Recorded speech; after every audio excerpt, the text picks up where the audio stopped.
नमस्ते मेरे अपने मेरा बंगाल में आपका स्वागत है। मैं रुद्र प्रसाद बैनर्जी। मेरा बंगाल यानी कि बंगाल के बारे में आप सबके सामने ऐसे कुछ बातें लाना जो कभी मीडिया आपको बताएंगे नहीं। चलिए शुरू करते हैं।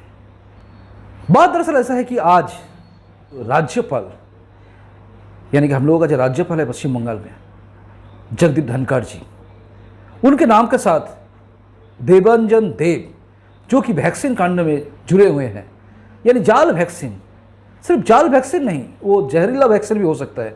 अभी पता नहीं चला, किसी को भी टेस्ट करके पता चलेगा कि क्या है ये नहीं है। कुछ दिन पहले, 2 दिन पहले, ममता बनर्जी और ये सुधांशु शेखर राय दोनों ने बताया कि हावड़ा कांड में ये राज्यपाल जड़ित है। इसलिए अपने पिछले दिन यानी कल आपने देखे हैं वीडियो, यानी हिजबुल मुजाहिदीन के साथ जुड़े हुए थे। आज उनका नाम जुड़ गए देवांजन देव के साथ, यानी जो वैक्सीन कांड में जो था जाली वैक्सीन, सबसे बड़ा दुनिया में सबसे घिनौनी स्कैम जो है, स्कैम क्या बोलूं, ये तो दुनिया का सबसे घटिया घिनौनी षड्यंत्र है। ये षड्यंत्र का नाम है ये वैक्सीन।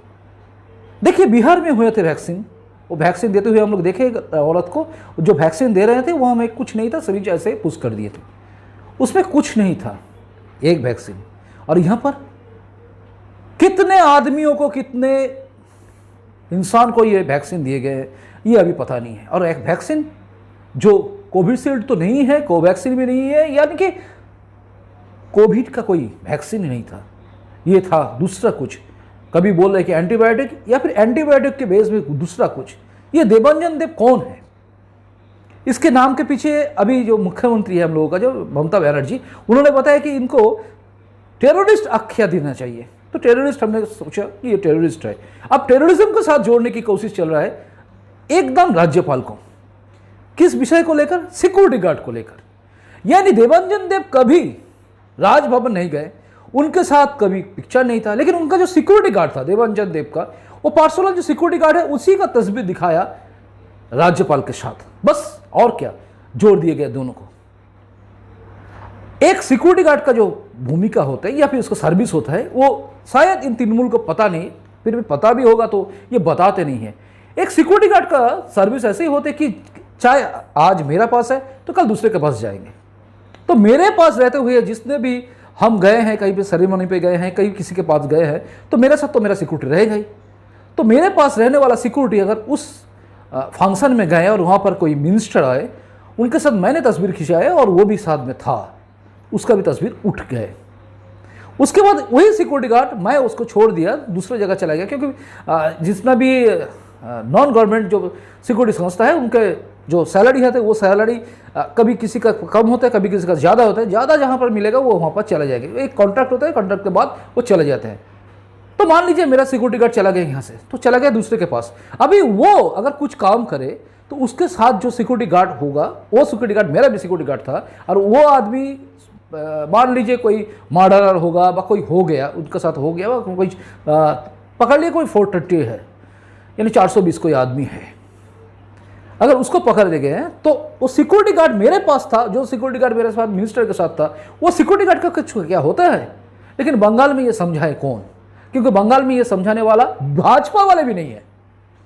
भाजपा वाले बोल रहे हैं कि बीजेपी को, राज्यपाल को बदनाम करने की कोशिश कर रहे हैं, लेकिन ये बात नहीं बोल रहा है कि एक सिक्योरिटी गार्ड हर जगह पर जा सकते हैं, मेरा सिक्योरिटी गार्ड दूसरे के पास जा सकते हैं। जैसे मान लीजिए लालू प्रसाद यादव का जो सिक्योरिटी गार्ड था, लालू प्रसाद यादव यानी कि चारा घोटाला, यानी जो भैंस का चारा भी खा चुके हैं।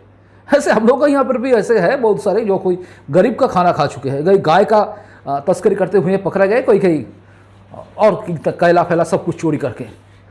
तो ऐसे कोई सिक्योरिटी गार्ड जो लालू प्रसाद यादव के साथ था, वो अगर मान लीजिए किसी बात में लालू प्रसाद यादव घर गए, अंदर गए, जेल में गए, तो उसके साथ क्या सिक्योरिटी गार्ड जेल में गए क्या?